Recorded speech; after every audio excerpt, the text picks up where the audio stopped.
I'm Eric. And I'm Jamie. And this is Horrorscope, a podcast for people who love horror movies. And people who want to love them.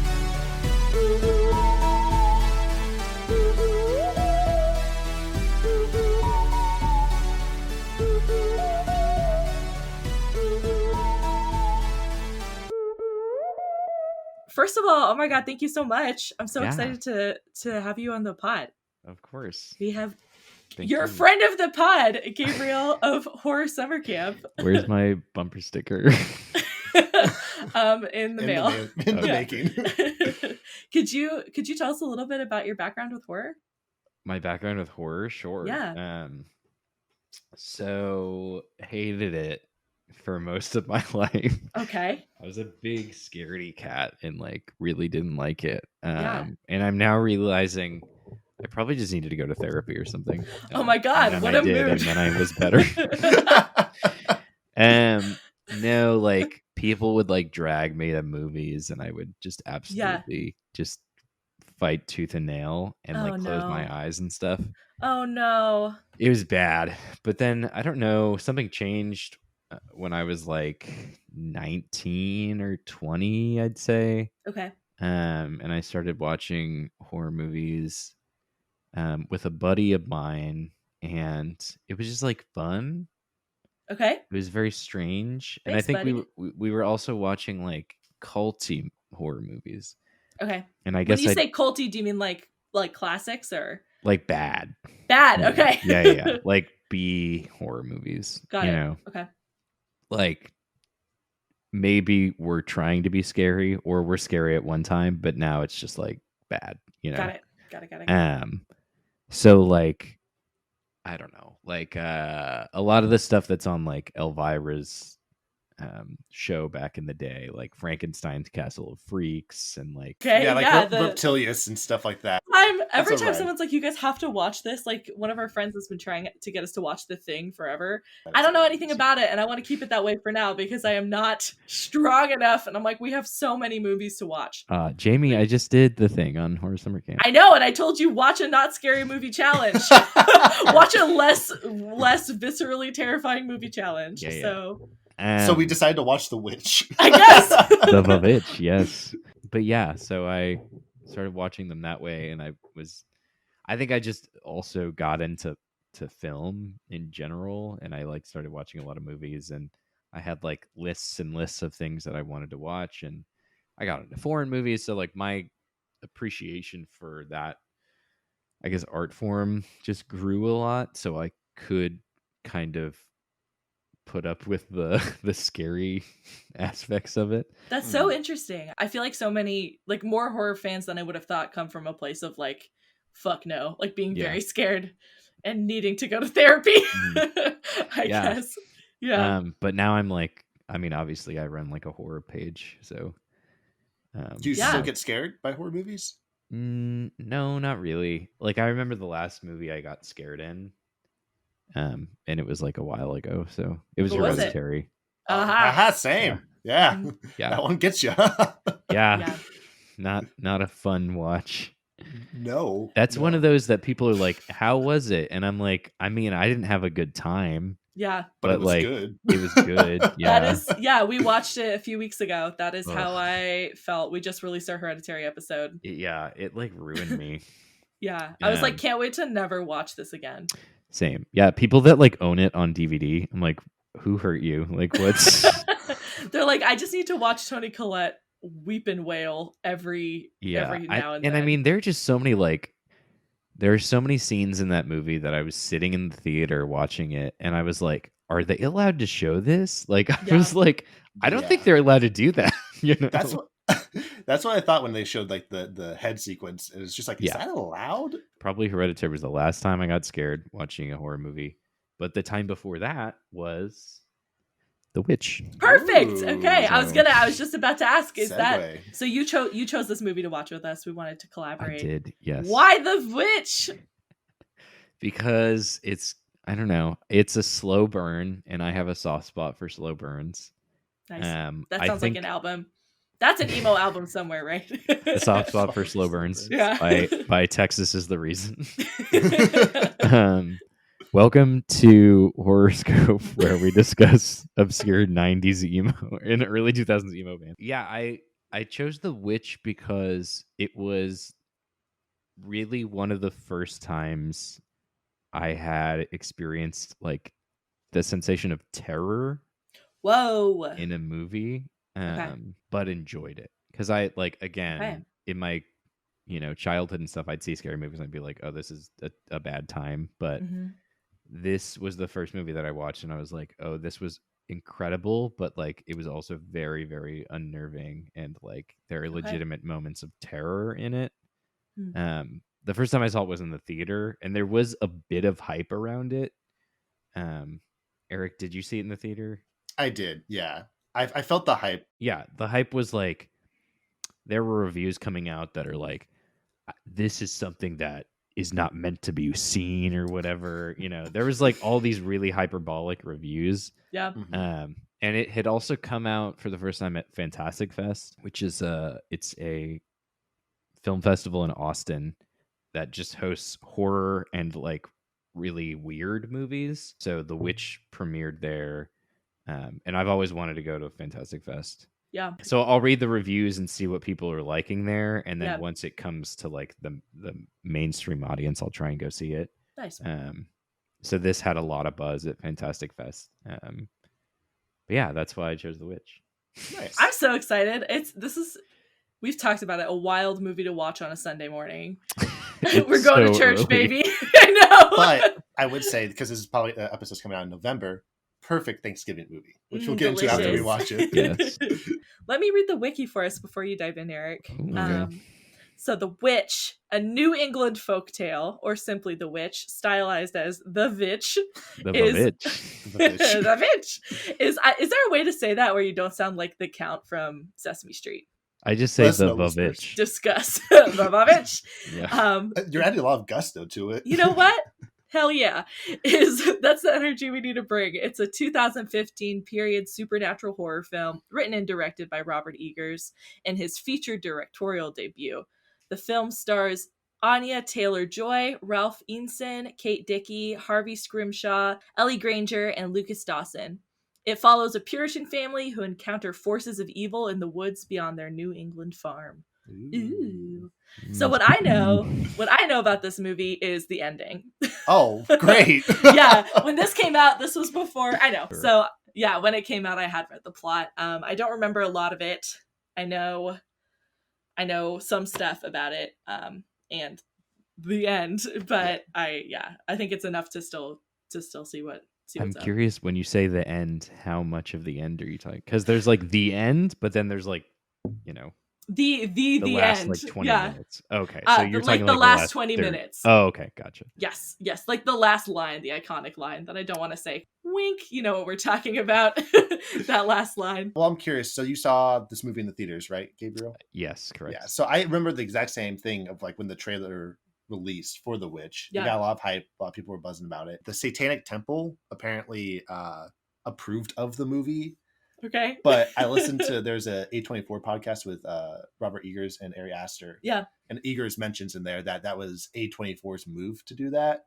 Okay. And he wasn't happy about it because after making this movie, he had a hard time getting like another movie made in like Europe because they'd be like, "Oh, you're that satanic guy." Gotcha. So he's like, "Thank you, A24, but also Oh, he made my life a little bit harder." Also, the Satanic Temple just does fucking whatever, so I don't think getting there. TST, shout out. Yeah. Like I think not enough people like are aware of what the Satanic Temple is. Yeah, to that's like true. their benefit. So I think some of that hype of how like spooky it is definitely was like, there's some like trueness to it, but like also, moral panic. it's how you hype a movie up. Like the Hereditary is the same way. It's like, oh, it's so spooky, and then people are like, oh, I want to go see something so spooky. And then they were like, Yeah. I regret it immediately. Yeah, this is not spooky. It's just Like, dramatic. oh no. Yeah.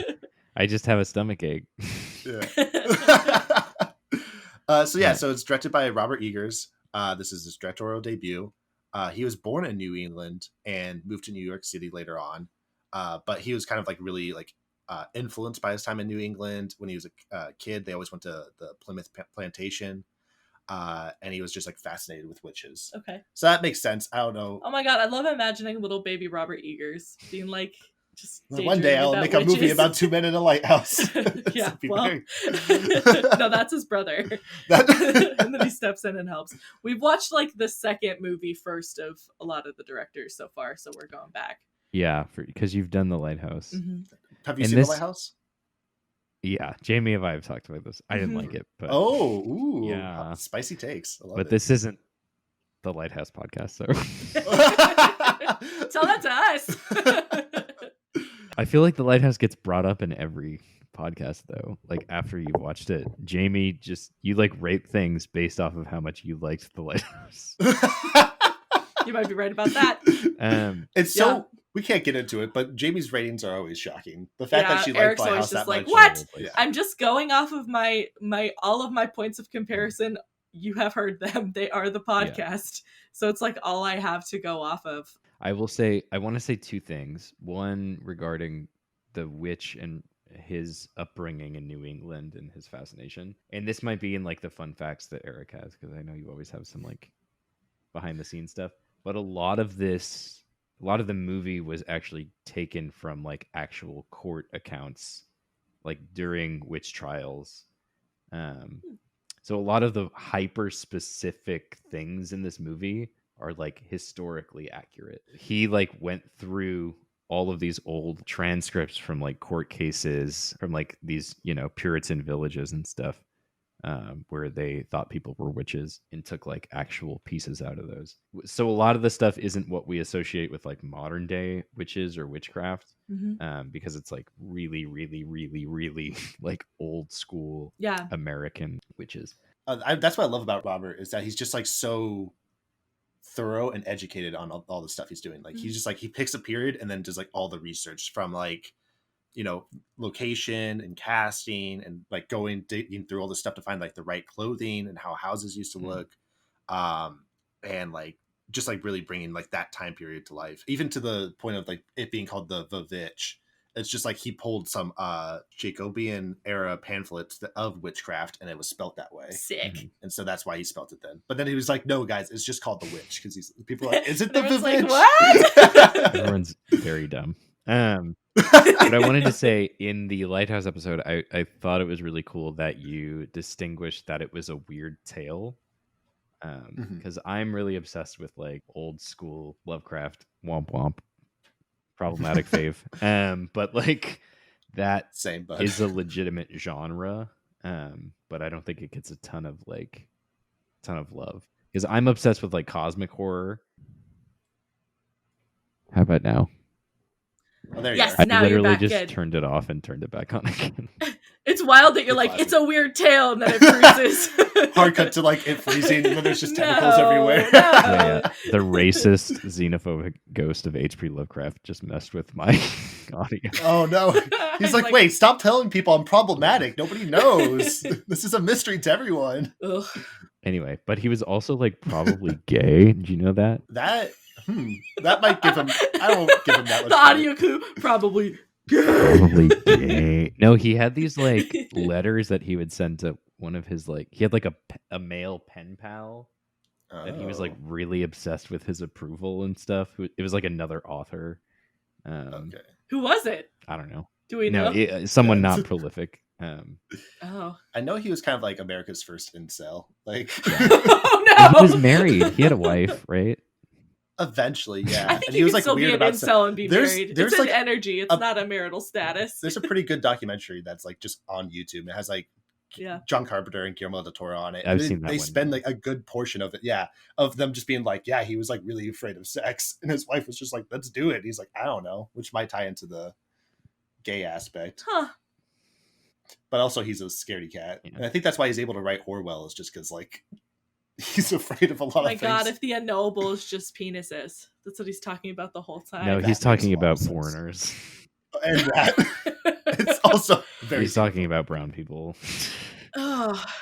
So what would you classify as seeing The Witch before? Would you classify it as what it's called a New England folktale? Yeah, right? and I think that I wouldn't change that at all. Would you define it as a horror movie? Yeah, for sure. If anyone had a follow-up question, I'd be like, well, it's a little bit different than that. But we watch, so on Horror Summer Camp, we watch a lot of movies that aren't like people's traditional ideas of horror.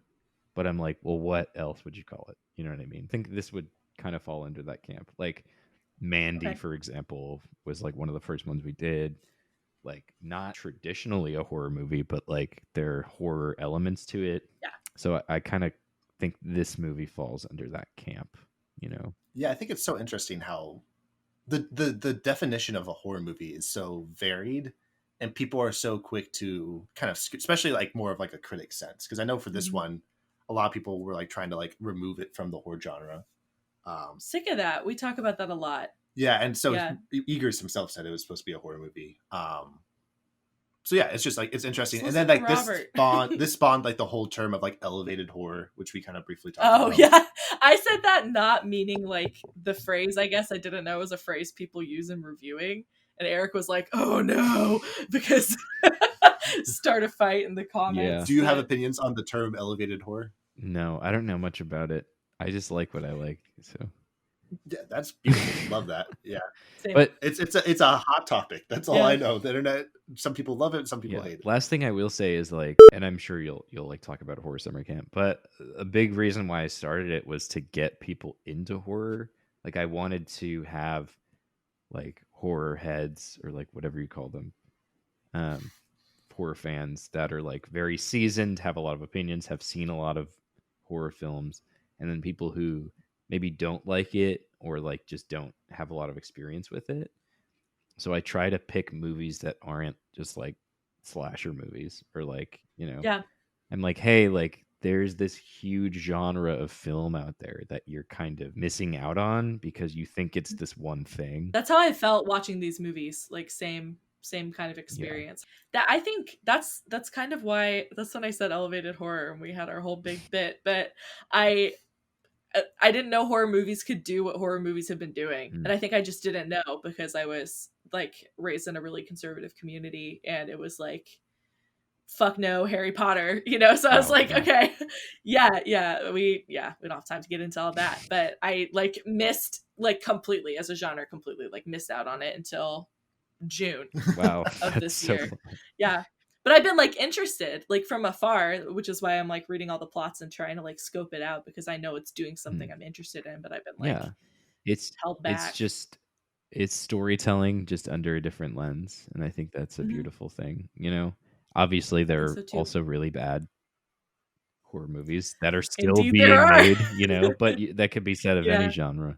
Right. What have horror movies meant to you now that you're kind of into the genre? What have they meant to me? I don't know. They're just fucking cool, dude. I don't know. I think I'm into that. And the podcast. That's a great answer. I like it. Have you seen like a lot. what's that movie? Teen Witch? No. I don't think I have. Almost certainly what not. What if we watched The Witch and then we actually just watched Teen Witch? Teen Witch. Teen Witch is like under the guise of The Witch. Yeah. We're just like oh, it's horror, this New England tale. Teen Witch is like an 80s movie where there is a teenage girl who is also a witch. It's really fun. It's really bad, but it's like really fun. There's like a rap scene in it, you know. Ooh, you have to. In those like later like 80s, 90s horror movies, you always have to have a rap song. You've probably seen the rap scene because she's like, top that. Oh, I don't really give a about trying to top. That's a top that. Wow. God, I wish this wasn't just an audio medium. I'm gonna take your audio and I'm gonna put it over that scene. Yeah. He's like, oh, no. I'm hot and you're not. Like that's like the kind of rap that it is, you know. That sounds really good. And so just to clarify again, this is in Robert Eager's The Witch, right? The elevator. 100%. Yeah, yes. I would love that. Okay, we all get to decide what scene in. Yeah, where the rap battle should be in The Witch. We have to decide. Yeah. I could go over. I want to know some stuff. So for casting wise, they sought out English actors because they wanted a more authentic accent to represent the newly moved in like Plymouth Rock family. They filmed it in a part of Canada that's like really remote. He wanted to film it in New England, Canada. So Canada. Any part of Canada. Any part of Canada. Yeah. I was looking at a map of Canada last night. I was like, wow, there's a lot of nothing here. It's true. Yeah. A lot of room for witches. Yeah, for That's sure. where they're all at. You know what? I got really stoned last night, and I was like, "What's up with Canada?" Like, Just like, what about it yeah, can I was learn? like, "There's a lot of just nothing up there, huh?" And I was like zooming in on my phone on like Apple Maps, and I was like, what's this tiny town in Canada, like northern Canada?" And then I Google it. This is how you end up finding a witch. Like, I was about to say It's just somewhere. I'm like Google Street View, and there's just a witch I behind a bush. Like, that's where they love all are. it's just a family of Sasquatches or Sasquatch-eye. Sorry if I'm Sasquatch, Saskatchewan. Saskatchewans. Ooh. That's a Canada joke for all you maple heads out there. But so again, Robert Eggers loving to do his like accurate historical stuff. Worked a lot with British and American museums to recreate it. It was shot with natural light mostly, a lot of candles. Shot in 25 days, very remote. Oh my God. 25 Weather days, was really? 25 That's days. a hard. I always ask 25 Eric, days. I'm like, how long did we film this? And That's Eric's like, a lot okay, of like shit. emotion. There's a lot of emotion in this Yeah. movie, so like that must have been really draining. Just ripping off that Band-Aid. I would rather get it over sooner, right? Yeah, I guess it's better than like The Shining's, Shelley Duvall having a panic attack every day for 3 years or whatever. Jesus. Yeah. While Jack Nicholson's having the time of his life. Ugh. No thanks. So I'm glad it got over quickly, because also it seems to always be the thing, like with the Lighthouse, I think it was shot pretty quickly too, but like the weather conditions and like what you were saying, like emotionally draining on these actors. Probably some wolves. Yeah, you always got to worry about wolves. Eric's like, what the fuck? You're not far in Canada, there's probably some wolves. Well, apparently too, they were trying to get like a gloomy aesthetic, and since they were using natural lighting, like it was almost like they were waiting for bad weather with the witch. Yeah. So the fact that they were able to shoot it in 25 days too is pretty good. Yeah. And yeah, the score is pretty good in it too. Is it? I feel like it's got to be strings, right? It's minimalistic, tense, and dissonant. Okay. Eggers vetoed any sort of electric instruments. Oh my God, were there no synth in this? And he wanted We to gotta watch Teen Witch. Sorry. a lot of like string instruments that weren't like traditional. So he like one really lute. pushed the One lute, Yes. Okay. Are you ready? Let's watch it. Let's do it.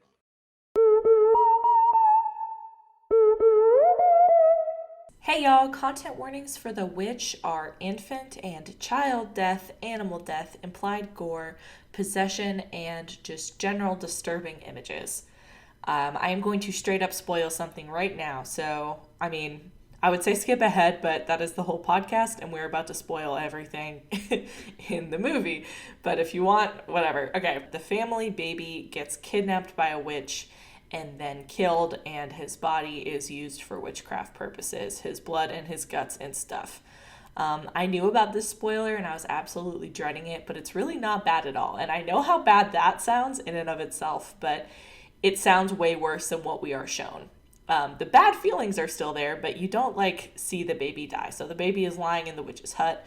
We see her getting her tools ready and approach him, but we don't see the baby die. We see blood in a pestle-like thing, and that is it.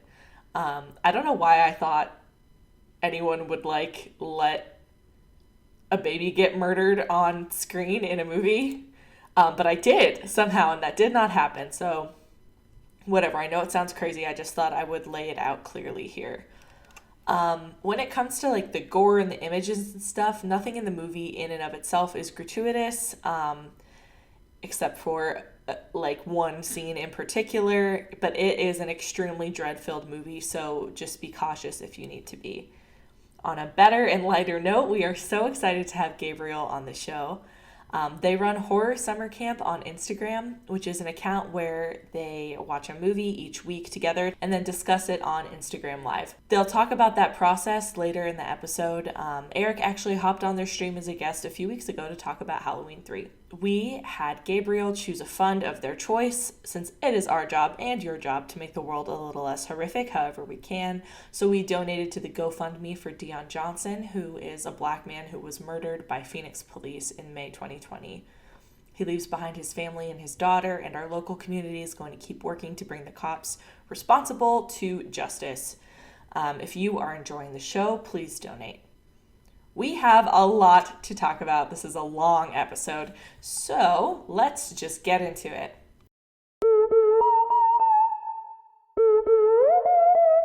That shit was wild. Y'all Yeah. wanna live deliciously?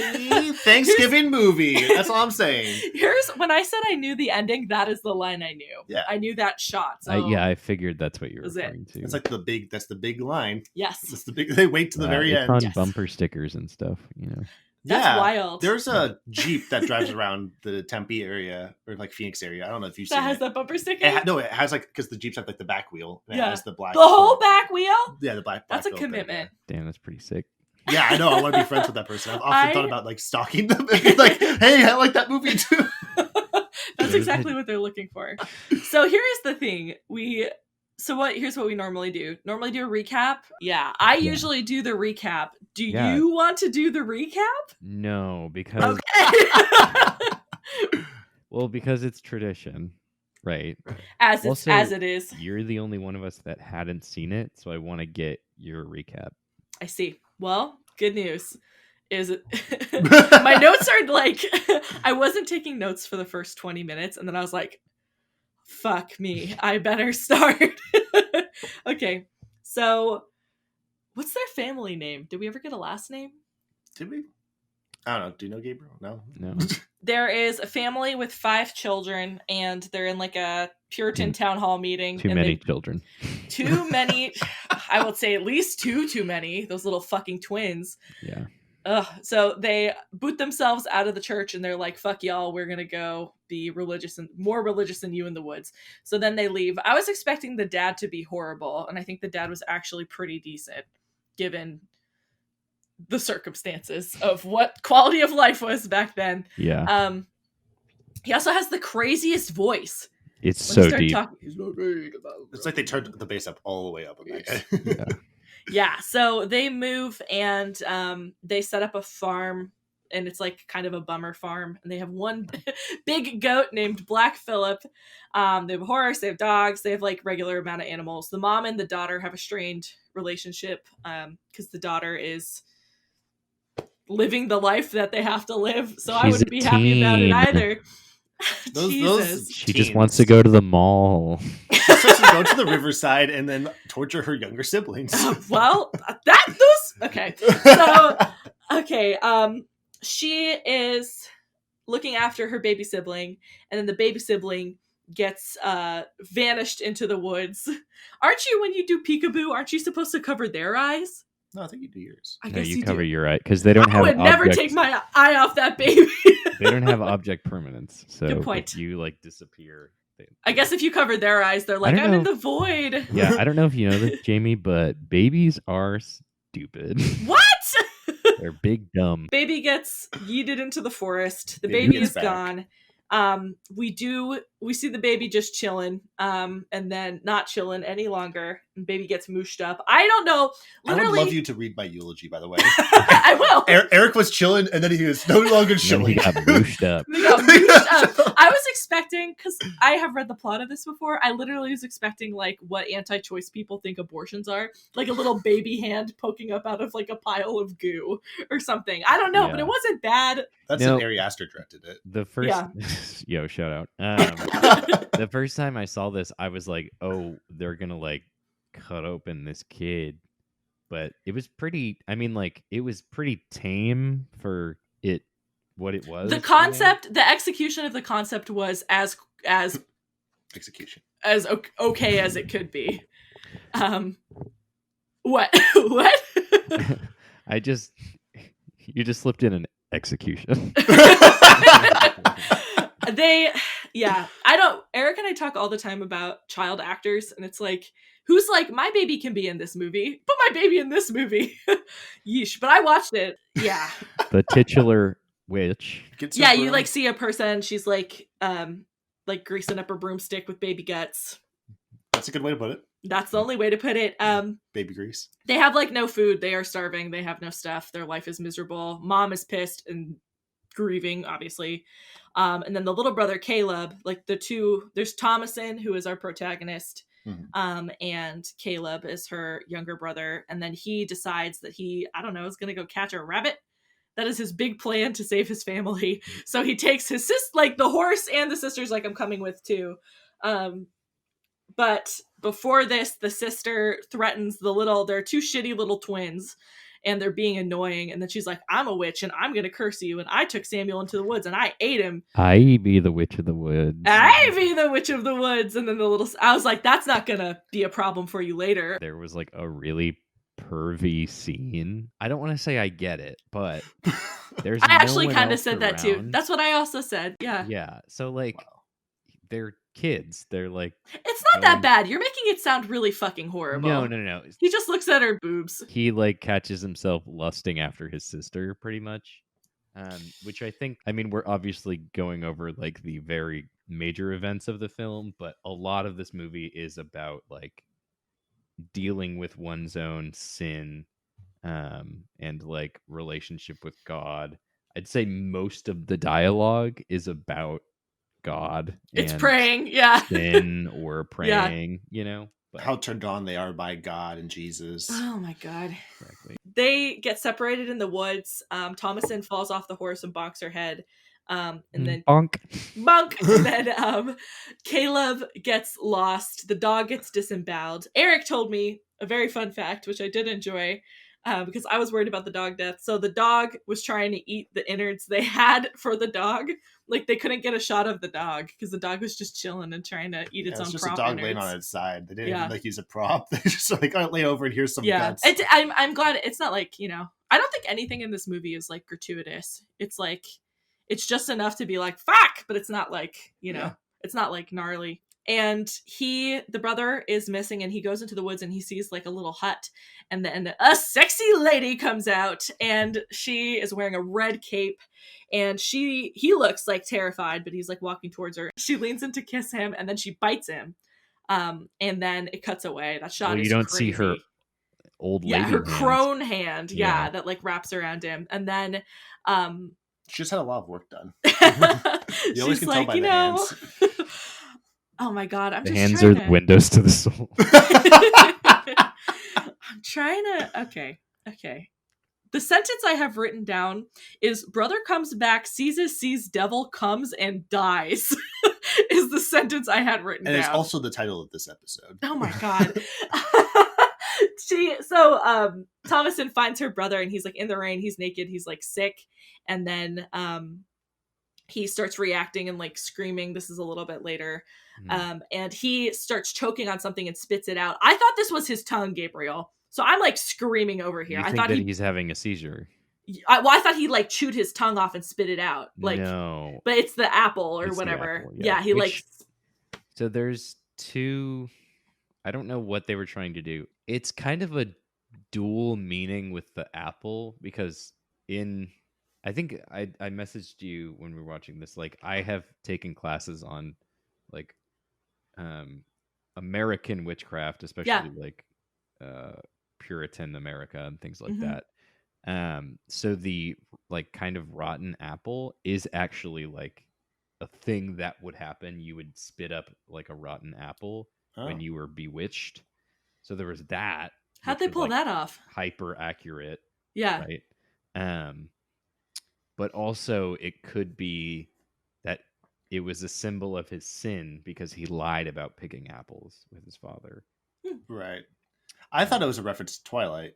Shut up. Shut up. I thought it was an Apple commercial. They started talking about the iPhone 12. Because not the origins of Steve Jobs.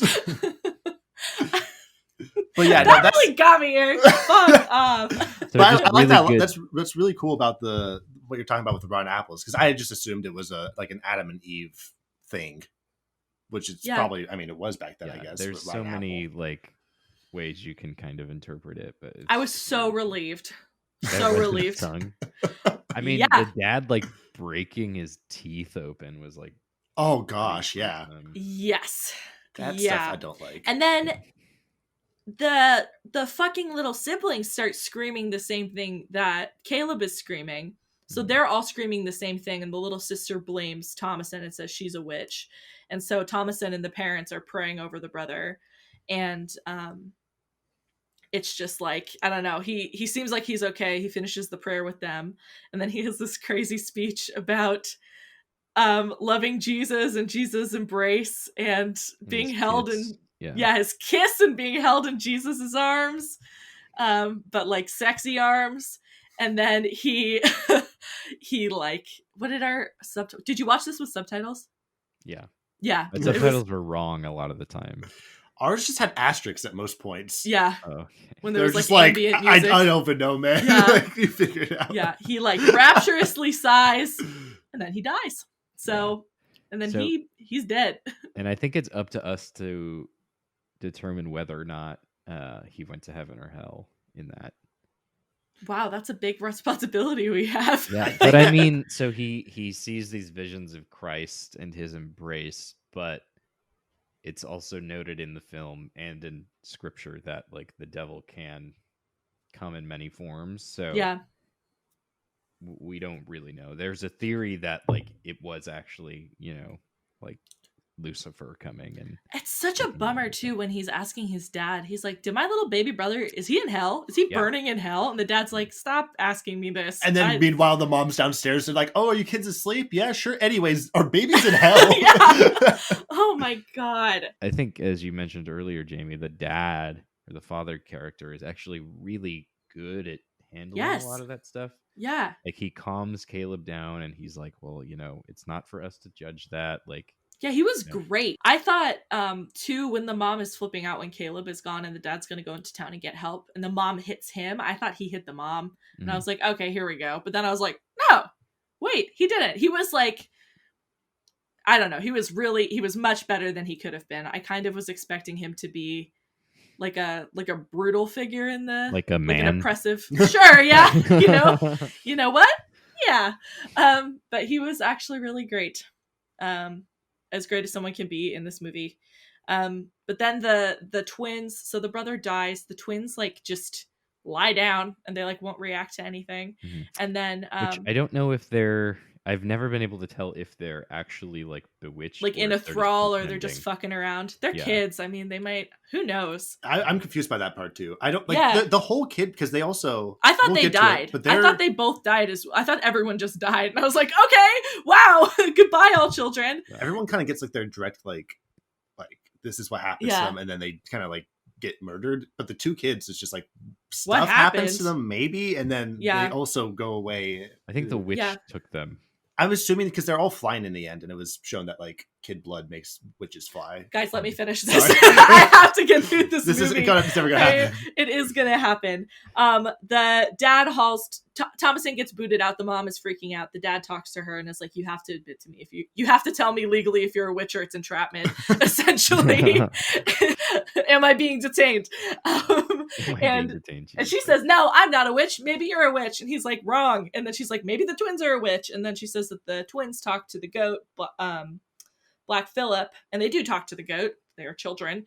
And so then they come back in and they tell the mom that it was actually the twins. And the dad's like, "I'm going to kill my little son like Abraham did. I'm going to kill you." And then everyone's screaming. And then he is like, "Okay, we're going to figure this out later." And he tosses the kids in with the goat, which is a wild move, I think, if you think that your kids are being possessed by Satan and Satan is the goat. Oh, they're being goated. Shut up. Oh my god.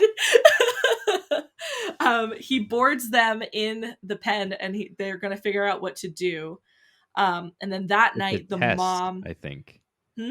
It's a test. He's putting them in there to see if it's truly...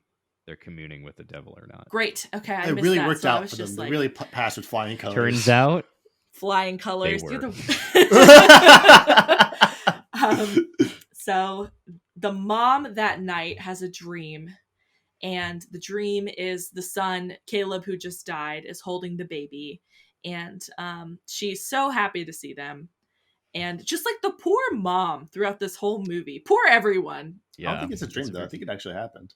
You think? Yeah, because then when she wakes up in the morning, she like her. Well, she's not. I mean, the boys aren't there. I guess the witches were. It's the devil, I think, because showing her what she wants. Yeah, okay. because they're also whispering too. Yes. So. Yeah.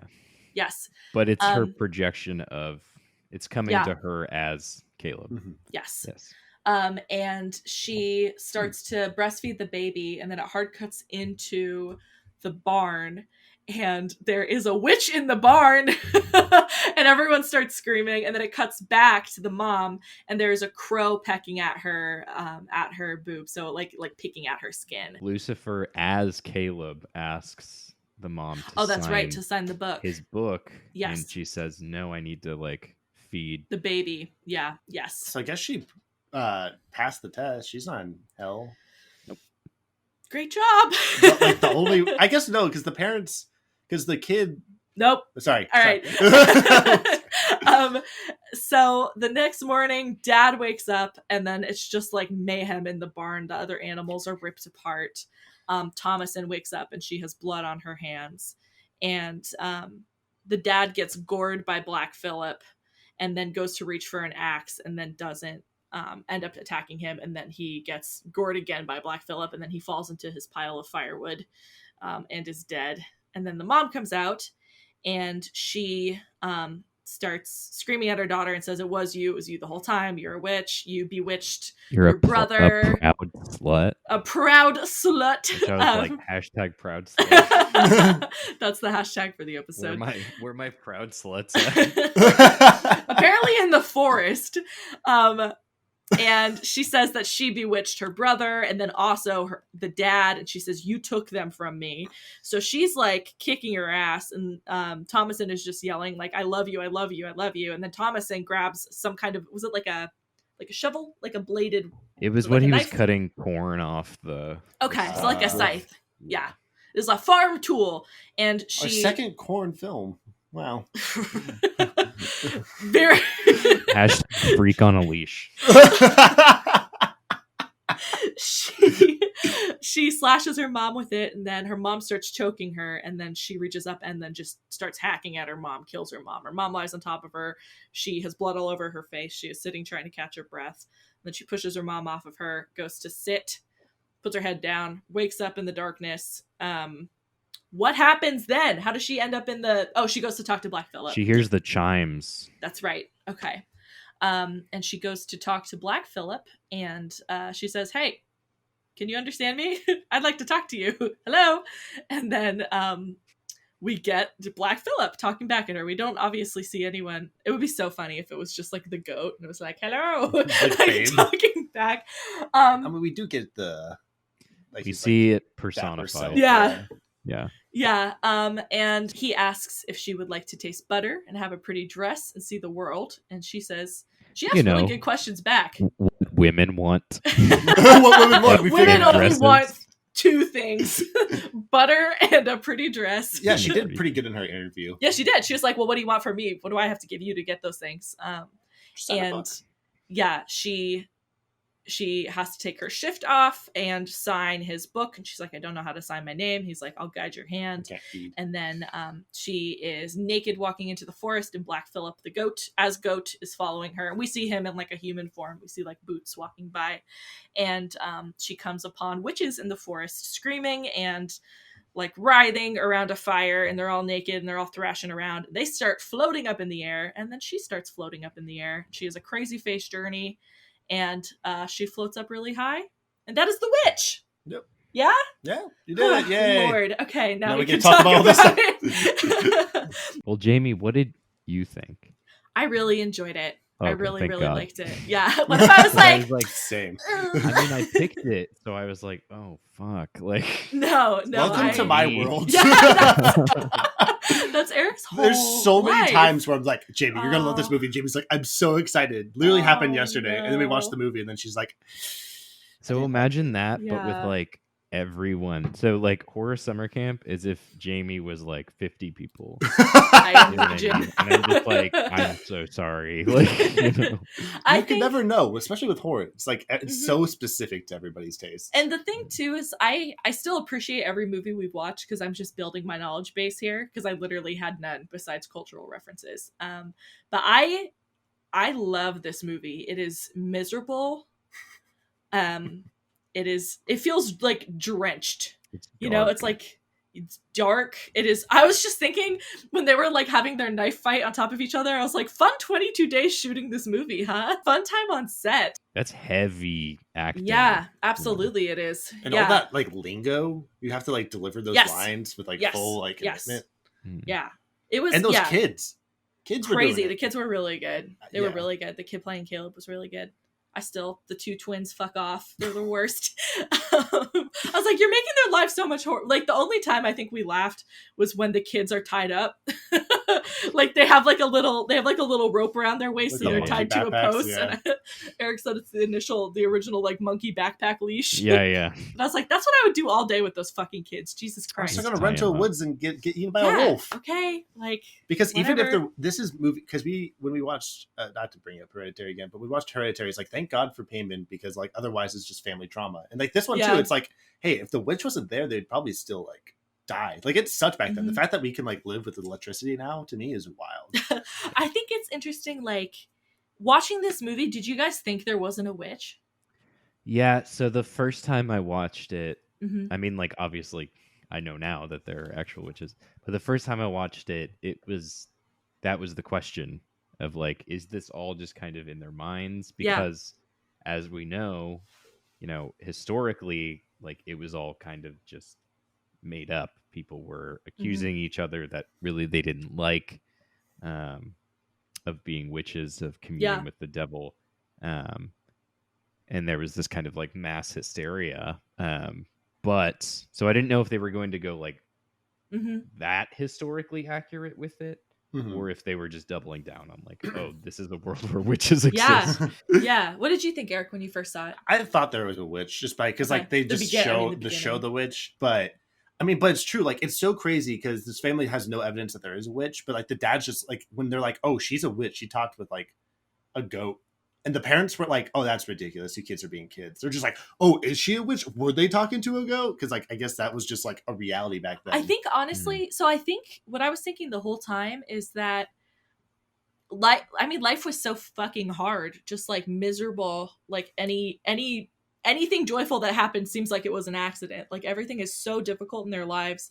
So the fear, obviously like the fear of witches is making their fears tangible. It's almost like what we do watching horror movies is we give ourselves something to be afraid of, and you can think about it and try to deal with it, And it was also like if we want to look at historical context, like witches were a personification of the untamed wild, we were at this new unknown frontier to us.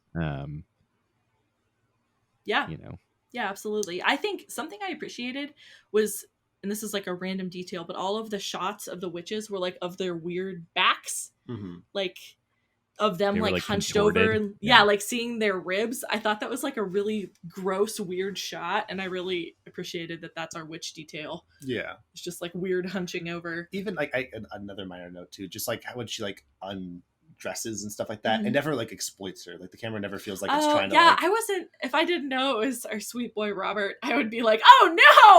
I was a little bit worried with like the sibling stuff. I was like, how hard are we gonna go? No, and that's what I mean. It was all fairly tame, and it was really only used to show that he has sin in his heart. Absolutely, he has these lustful things that he's not like proud of, and he's not happy about. I like literally remember just like, I don't know, like were you raised religiously, Gabriel? No, I was not. Congratulations. Thank you. I was like raised in a very conservative, it's like the closest I've been able to find is a branch of Pentecostal church, but it's like not that. It's like something else with like people speaking in tongues and like doing wild shit. Like I was homeschooled, like wild shit. So I remember being not spoken to obviously in old English, but talking about like like as a child being like, you are gonna burn in hell if you don't do these things. And the way the kid was like, oh, I'm just like, I'm a sinner, I'm gonna probably go to hell. I had those anxieties as a kid. That's great. I was like, if I died, I would no shit. Like if I was like, oh, if I die when I'm a kid, I'm going to hell. Like that's that, I am curious before we get too deep into it. When you saw in theaters, like did you have a different kind of like experience walking out of it, or is it kind of still how you feel about it? And then like what was the vibe of the audience? The vibe very tense. Okay. It is a very tense movie, especially, I mean, watching it on my couch now, like I know what happens in it. I know what to expect. Like I know what went into it. But when you're in a theater, like for the first time, I can't imagine. It was a very tense experience. It was almost like palpable. You know what I mean? Mm-hmm. I mean, obviously now my experience watching it is very different. I'm not as like turned off as I was when I watched it originally. And turned off, I mean like, right. Since this is an audio medium, Gabriel made an incredible face of. It was a yikes face. I cannot wait to watch the next Robert Eggers movie, God willing, in theaters. I can't wait. Like, I'm so exciting. But yeah, that was my experience. I mean, I really enjoyed it, but again, it was like I mentioned at the top of this, it was one of the first times that I had experienced true terror during a movie. Sure. Yeah, absolutely. I think not knowing what this movie would be or knowing anything about the filmmaker would be crazy. I would have a very anxious viewing of this movie. Mm-hmm. Like trying to anticipate like what the fuck is going to happen. Yeah, and I mean it was his directorial debut. Wild. So we didn't have any context. Yeah. Yeah. I feel like we still don't know. Like I don't know what like his third movie is, like what he's done in the show and stuff. Yeah. I think you can kind of gauge where he cuts it off, where he like stops himself. I like trust him. Yeah, I trust him to be as like an audience member to be careful, not to like shy away from anything, but never to be like, I don't know, like Ari Aster. Yeah, maybe. Yeah. Maybe. Yeah. I feel like it was just enough too, like especially that the way the film was framed, like just seeing the touches of like crazy shit, like you only had a little bit of time to wrap your mind around it and then it moved on. Yeah. And so it's like almost like, did you imagine it or did you not? And a lot of the scares, if we want to call them that, were not framed in traditional ways. Like I think one of the climaxes of the movie is we see, the witch in the pen eating an animal and like laughs at them, and then jump cut to, a crow picking at the woman's breasts. Yeah. And there's no music playing during those scenes. So the audience is really just like sitting in that. Yeah. As where I think, I don't know if you want to call it, a lesser horror movie might like use a jump scare or like really ramp up the music and stuff like that. And it almost like cheapens it. What he gets right is he knows, he's like, this is terrifying. You know, like I don't need to ramp it up anymore. Like what you are seeing is terrifying, Yeah, he just really gives us to that on a plate, I think he's very confident in the work that he's doing. Like he has to be like, all right, this is how everyone's gonna talk, and still be like a slow burn movie and all that stuff. Like it's, I think, like equal parts like just like fully trusting your audience, but also like fully committed to like your vision and be like, I know what this is, and I know like these parts are scary. None of it felt diluted. Like it didn't feel like it compromised at any point. Wow, we're just talking about what we did like, which is never what we do. Is there anything you didn't like, Gabriel? No, I mean, I could imagine it being too slow for people, but I really like slow movies. I'm down to be like, okay, this is what we're doing, like that'll in. But I could imagine the pacing might be an issue for some people. I really can't think of much that I didn't like. I think if anything they could have done, I wanted a little bit more from like the actual witches, but I think that would like cheapen it, Maybe. It's the thing of like, well, once you see the monster, it becomes less scary because it's not in your head anymore. Yeah, I really don't have any complaint. This is a great movie. I think that's how well, let's see. What do you think, Eric? Anything? Oh, me? Yeah. Who, me? Me? Because when I saw it in the theater, like when everyone walked out, I couldn't tell if people were like quiet because they were like traumatized by the movie or like sad, or if they were bored. Like I couldn't tell like if they're just like walking out. Wow, being, interesting. Like, and that just by me not reading the room properly, because I was in my like literally when I watched out this movie, I was like, oh, that was great, that was wonderful, I loved all of it. Like, you had a little pep in your step. Yeah, it was like I was like, it just felt refreshing, which I think it felt to like a lot of people. And this has like caused this like new like sense of a renaissance in horror movies. It really is like the first one that really like kicked off the elevated horror, if you want to say. Yeah. And so when it comes to the actual movie itself, it's hard when we watch movies like this where it's like so much one person's vision and they commit to it so hard. Because it's like I feel like there's no point in time where it feels like, oh, they had to add that, or like absolutely, like everything that they committed to was just like, I get that, I see your vision, and I appreciate the vision that you had. That's honestly how I feel as well. Where it's like I want to be like, I want to see more witches. I feel that too, but I guess like that's a good movie. Fuck are the witches? Like, where's my Black Phillip spinoff film? Yeah, I was wondering the whole time if she actually was a witch. The whole time, did you guys have that? Did you wonder that? Maybe in my first viewing, but not. Well, okay, of course not. I think later, second viewing. If anything, in my subsequent viewings, I have wondered more about the twins. Yes. Yeah. What the fuck? Yeah. Right? Yeah, I was wondering that too. I still don't really know. I like that it's not answered. But I was wondering if the whole time she was like, no, I actually, like, I am a witch. Like, I'm trying something out here. Guys, I'm a witch. Why don't you believe me? It is crazy, though, how, like, she's, like, she drove me here. She, like, was driven to, like, the point of, like, her family, like, pushed her into becoming a witch accidentally. Yeah, honestly. Yeah, she had no other options. But yeah, just seems like a better option. Maybe the real witch were the friends we made. Fuck. So wait, I have a question real quick. Is when Caleb sees the Red Riding Hood lady, is that the devil or is that's the original? That's the witch that like killed their baby brother. Okay. And that's why we get the hands. Right. There's a thing witches can do called glamours, where they just present themselves much like so something I didn't put together until this viewing is when Caleb gets lost in the woods and sees the rabbit, and it isn't just a coincidence, the rabbit leads him to the witch. The rabbit is the witch. Like okay. Yeah, no, I get that. I read he lists off the animals like a crow, a hare, black dog. Like these are all like tools of the devil. Mm-hmm. Yeah, but that's why we get the horse freaking out. You know, like all. What happened to the horse? Horse he just gone. went away. Yeah. Oh, good for the horse, dude. Where's that spinoff movie? The horse was floating at the end. You didn't see it. The horse joins the car. The horse is a witch. Yeah. It's like. It's trying to like hold the stick in its hooves. Yeah. No, but that was so the witch. I think after getting the child, kind of is able to harness its powers a bit more.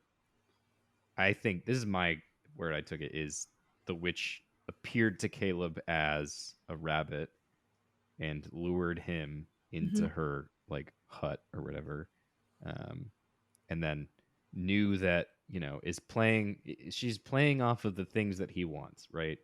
He wants food for his family, and he has this sinful lust that he's dealing with on the inside. So she presents herself as sucks to be like 12, sustenance for sucks to be 12. Presents herself as sustenance, which is what he's out there for, is to like feed his family. But once he gets her in and needs him closer, she plays on that like. I hated that. Not just the shot of seeing like a grown woman kiss a kid. I was like, oh no, sure. Oh no. I was like honestly glad when she bit him. I was like, okay. But I thought he was like done, and he comes back. I'm like, oh great. Oh no. Yeah, that was wild. Interpretation. Yeah, where it's like at the very like end, like the thing that really lures him is like his deepest desire. Yeah. Because she could have stayed the hair the entire time. I guess he wouldn't have made out with the hair, but like, she could have figured out other ways, right? Yeah. Well, he probably would have shot the hair. That's the thing. Yeah. Because that's what that would have sucked. If she like tried to like, I'm gonna come out as a sexy lady, and he immediately shoots her accidentally. Real Dick Cheney moment. Yeah, that was on accident. Sure. For our younger viewers, Dick Cheney was a vice. Well, what Eric said was this was kind of the beginning of this renaissance that we're experiencing with horror. Mhm. But I wanted to talk about like the last 20 minutes, I'd say, maybe even last 10 minutes of her sitting in the pen with blood on her face and she's being lit by candlelight is now such an iconic scene. Mhm. And it's just really special to get current film that are producing these iconic images. Yeah. And I think this is the first one that did it. And now we have, Hereditary, we have The Lighthouse, we have Midsummer, but for a very long time we just didn't have that. I think when we thought of iconic horror, it was Nightmare on Elm Street, Friday the 13th, maybe Sleepaway Camp, just because the ending was so controversial at the time. But really, there was a long period where we just didn't have these shots that were so iconic. Yeah. Yeah, that's because it was 4 years, right? This came out in 2015. 2015, yeah. Yeah, and then Hereditary came out 2018. That is a long time now that we look back on it. Well, the early 2000s were just it was rough out there for movies. Yeah. So I'm just so it's so cool to be living in this period now, and getting to enjoy this stuff. To be I was there. I saw this movie in theaters. I gotta see The Witch in theaters. So I just really want to give this movie credit for that because I do believe, I'm sure you can argue that there were others before this, but I think this was really the breakthrough one in the mainstream. Definitely. So really cool. Thanks, Can I read my notes? Yes, yeah. You got to do a Seinfeld sting before each one if they're all jokes. What's the deal with Caleb? Oh my God. That's pretty good. That's the mom, which is what's wrong with my kid? What's the deal with him? The score is amazing off the bat. I forgot about the vocals. Oh yes, that we get. Yes, yeah.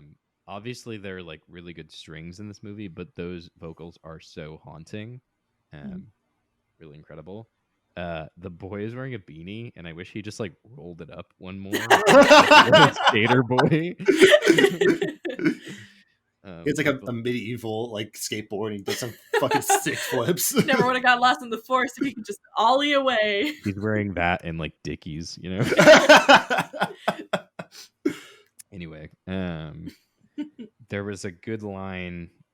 It was early on when they've established their farm. The father says, "We will conquer this wilderness. It will not consume us," which is amazing foreshadowing for it consuming them. Oh boy. How ironic. So I just was what famous last words, Oh man. But knowing what happens and then revisiting it and hearing him say that, it's just that much more bleak of oh, you don't even know what's coming to you, you know? I said literally all they talk about is God and sin. That's what else did they have going on?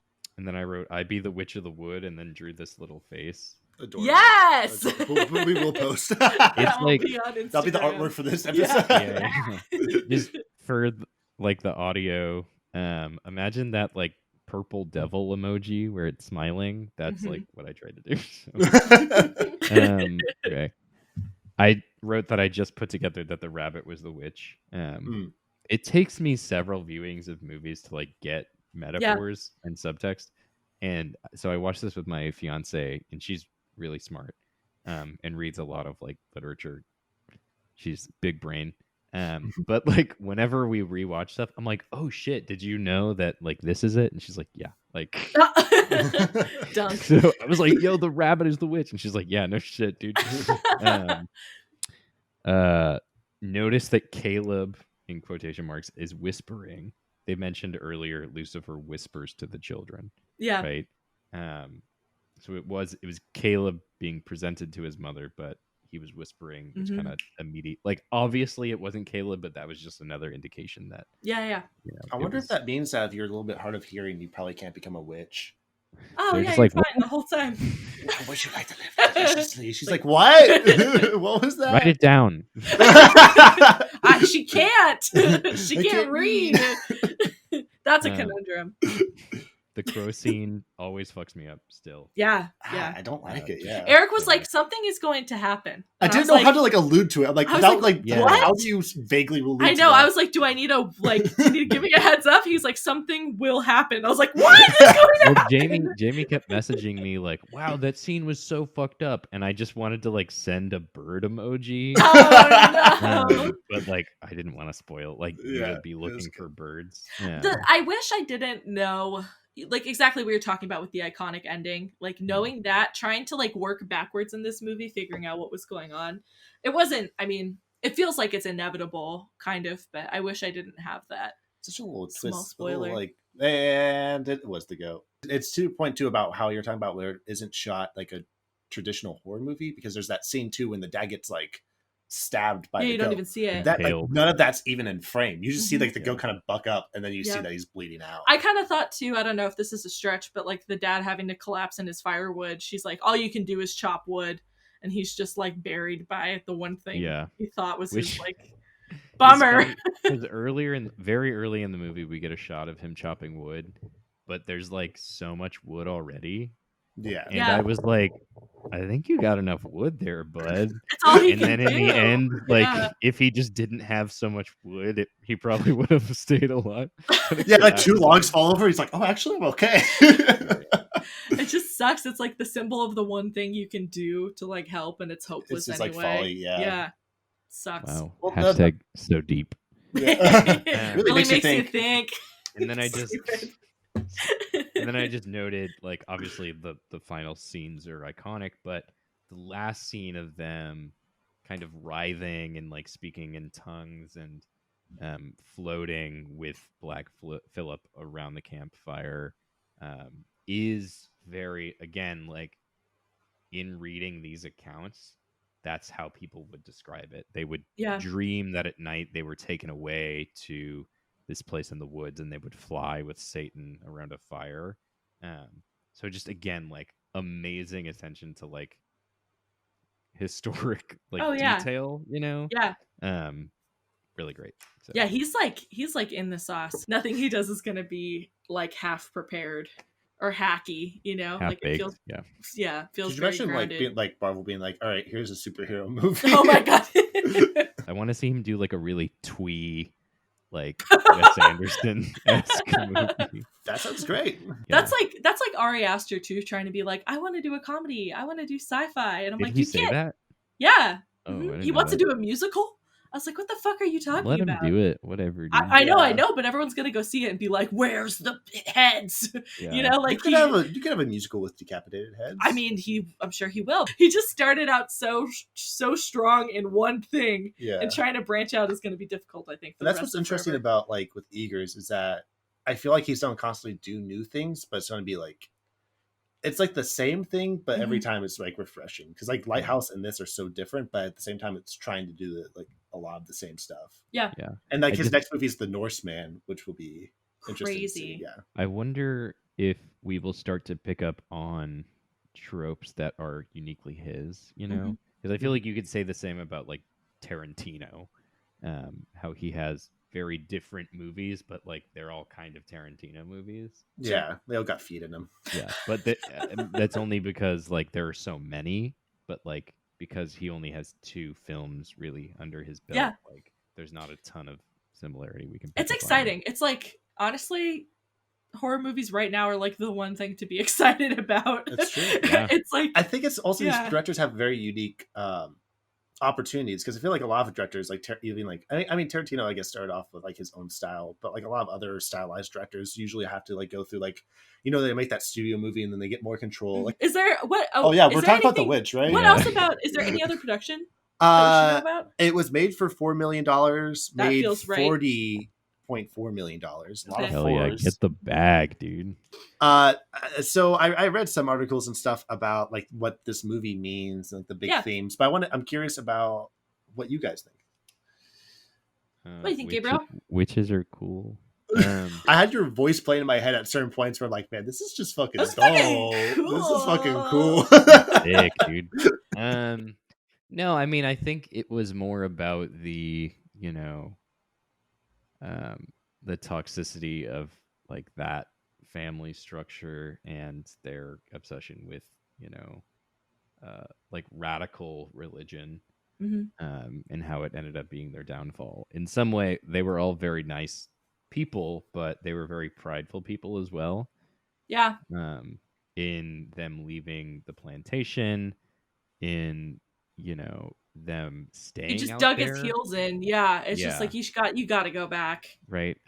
So I think all of that, I think it was a good exploration of it, and you know, goes to show, like, I don't know if this is like hot take or whatever, but like religion not always great. Like, you know? Whoa, hey, not on this podcast.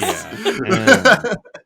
But I mean, that's kind of what it goes to show, is like, well, if this is all you're concerned about, you're gonna kind of. I know, the poor mom was just like, we're gonna fucking die. Like, we're gonna die, like, soon. And it's like the whole foundation of their house is built on sin, and I think that's like why the crops are dying. And like the house is kind of witchy looking. Like it's like the evil was there to begin with, because even though he thought he was being so fucking pure, in the end, it was just pride. Like, it was just he built house built on pride. I think like isolation is a theme too. Obviously, like they're physically isolated, but they're isolated within the family, except for the little demon twins. And like, I wish they would have played with this more, of like it all being in their heads, right? Like if the witch stuff wasn't real, like they would just kind of be going insane. Yeah, that's what I think that's what I would have assumed if I had not known about the ending. I would have assumed that it was all like a false start. But having it be real, I think I like that so much more. But I think that's kind of the same thing as Hereditary. It lets you distance yourself a little bit. You're like, oh, there was a cause to it. It's not just like suffering blatantly, you know, for suffering's sake. Yeah, and there's something weird to be said about it being like more like fun in that sense. Like it's a little bit more fun to be like, oh, this family suffered, but it's because of witches and the devil.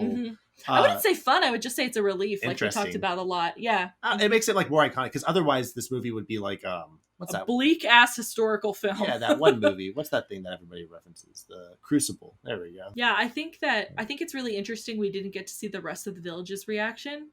So there was no like burning her at the stake. It was just like this family grappling with it on their own. They were even isolated dealing with it. So you didn't get to see the hysteria of people, you know, like ganging up. It was just like, no, it's still in the family and you're still stuck here even if you're struggling with this thing. Mark of the Devil is a good kind of alternate version of this movie, I would say. Okay. That's just the hysteria aspects of it. Is that an old? That's like a 70s movie, right? Yeah, really old. Oh my god, I forgot the most important part of this entire podcast episode. Where does the Teen Witch rap fit into this movie? That's a great question. Yeah, you said you had something in mind. I know exactly where. They have a rap battle when he's like, sign my book, and she's like, well, if you beat me in a rap. Oh, that's really good. I think it would be Sadly Rapping by Yourself by the Creek. Just sad bars. Top that. What about you? I was gonna have it where when Black Phillip butts the dad. Nice. Okay, the dad starts. Yes. Yeah, the dad and Black Phillip have the rap battle. They're like, top that. Yeah. So dumb. That goat has moves. I thought what you were going to say is the most important. That goat's got bars. I thought you were going to say the most important part is where we have to rate it. Oh, no, it was about the rap battle. No, it was about the rap battle. I also another production note is that with all the animals on set, apparently like they had stated that it was like most of the animals really good to work with. Me and Jamie talked about how like the dog probably had a really good time because it had like an open field to run through. That's ideal dog stuff. But apparently Black Phillip was like a dick. I love like that. He was very like stubborn and like had his own trailer and you know he never showed up on set. What did you? He showed up drunk. Belligerent. He came in. The call was at 7 a.m. and he came in at 8 with a cup of coffee and he's like, "Oh, sorry, like traffic was crazy." He only signed on to the project because he thought it was Teen Witch. He didn't realize it was The Witch. Thought it was a sequel. That was a big ass goat. That was a scary ass goat. Yeah, when the kids are just like goading it and like playing with it, I'm like, that goat will kill you. Yeah. No, goats are play. Have you ever hung out with goats? No. I thought you were gonna No, say that's goats are just chill, kids dude. stuff. I mean, like goats can be mean, but like the way that they show affection is like butting you. Look, I'm just So saying, if you if like those kids know got about that gored, aggression, Yeah. if those kids got gored, I would not be surprised or upset. Hey, This is a goat man. kids are resilient, you know. It's, they bounce back. They headbutt right back. I texted you. So when Caleb was like, he grabs the narrow axe and cuts the head off. He grabs the wide axe and cuts the head off. I was like, damn, this MF spit. Yeah, that was the kid who played Caleb did such a good job. I don't know what else he's been in. Good job. I don't know. Just like this. the whole family. I could be wrong. I mean, I feel like I've seen the dad in a few other things. Sure. And then That was actually a young Morgan Freeman. that was young Morgan Freeman. I think he could probably challenge Morgan And that Freeman. little boy's name was Ellen DeGeneres. Oh, God. But yeah, should we rate Let's this? rate this Yeah. movie. I would give this on scares.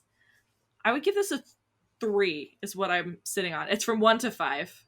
I would give it a 3 because I don't think it wasn't scary, but it was definitely dreadful. And I think that's what I rated Halloween as well. And I think that stands. Like I wasn't ever like clutching my pearls, but I was alarmed. What did I yell about?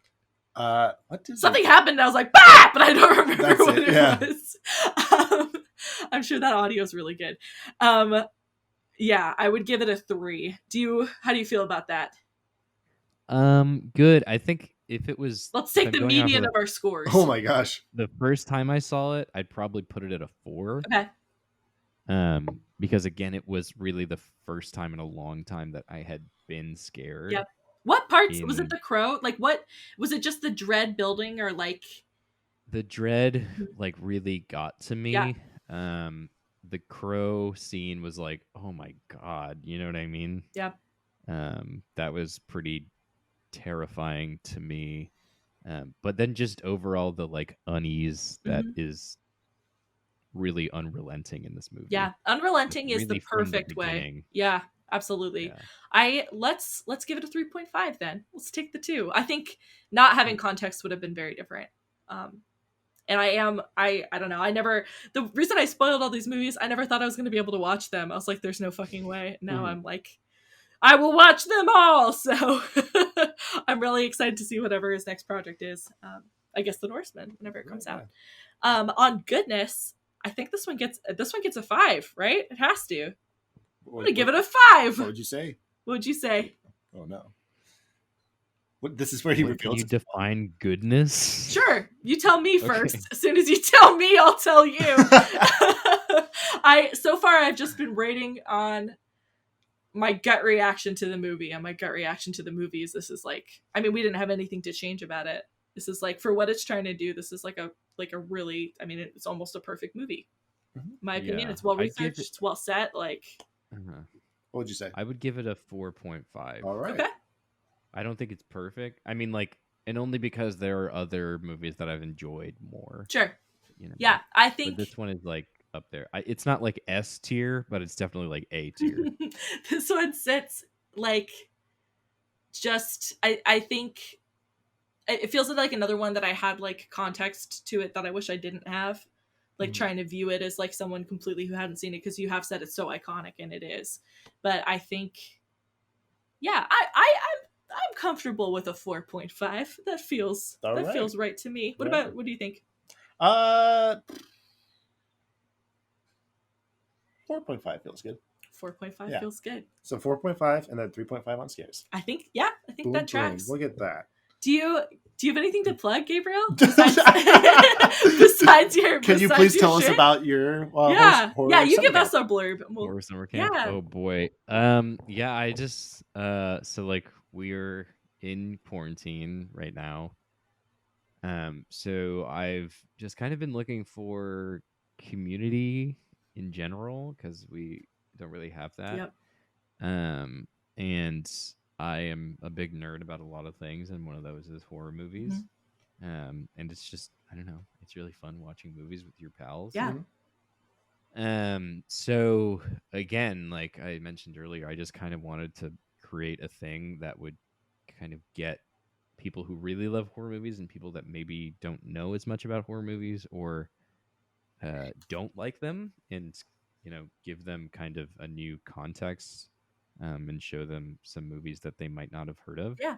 Which is really what I'm trying to do with the whole. So it's like a 3-week rotation where I do a classic film, I do a cult film, and then I do a foreign film.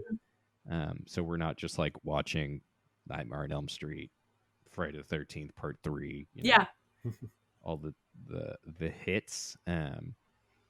Because like I have a very eclectic taste and like know a lot about movies, but most people don't necessarily.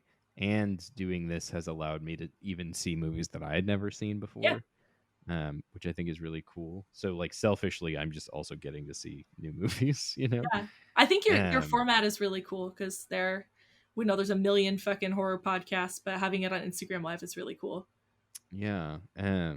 So that was kind of what I wanted, was just kind of create this community. And I think this will be the 10th week, I think.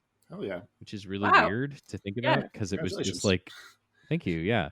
It was just like this idea that I had, and I was like, well, like there's nothing stopping me. Like worst case scenario, I just watch horror movies, which is what I was doing anyway. That's kind of what happened. Was like, Eric was like, there's so many horror movie podcasts, I wish we could do one. I was like, what the fuck? We can do one? Yeah, we can do one. And I was like ready to watch them. And I was ready to talk to Eric about them without being like, I read on Wikipedia that this happened. Is that true? So, yeah, we kind of were in the same spot, very similar, needing to do something. But I think people have been pretty receptive to it. So the way we do it, just for everyone to know, I announce this week's movie usually on Tuesday or Wednesday. I give everyone the week and the weekend to watch it. And then on Monday night at 7 p.m. Arizona time, I go live on Instagram at HorrorSummerCamp and just kind of talk about it and welcome other people's thoughts in the comments and the discussion. I've had people come on with me and discuss some of their favorite movies, which has been really cool, just as like a guest spot. And plus, then it's not just me rambling for 45 minutes. Okay, awesome. Well, we'll make sure to link to all of your stuff. And thank you for coming on. Yeah, thank you. Yeah, thanks for having me. It was really fun.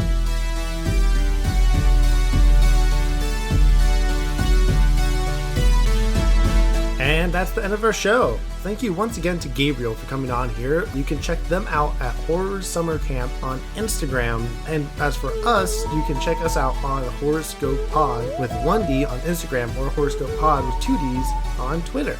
Your horoscope for the day is: family is temporary, pacts are forever.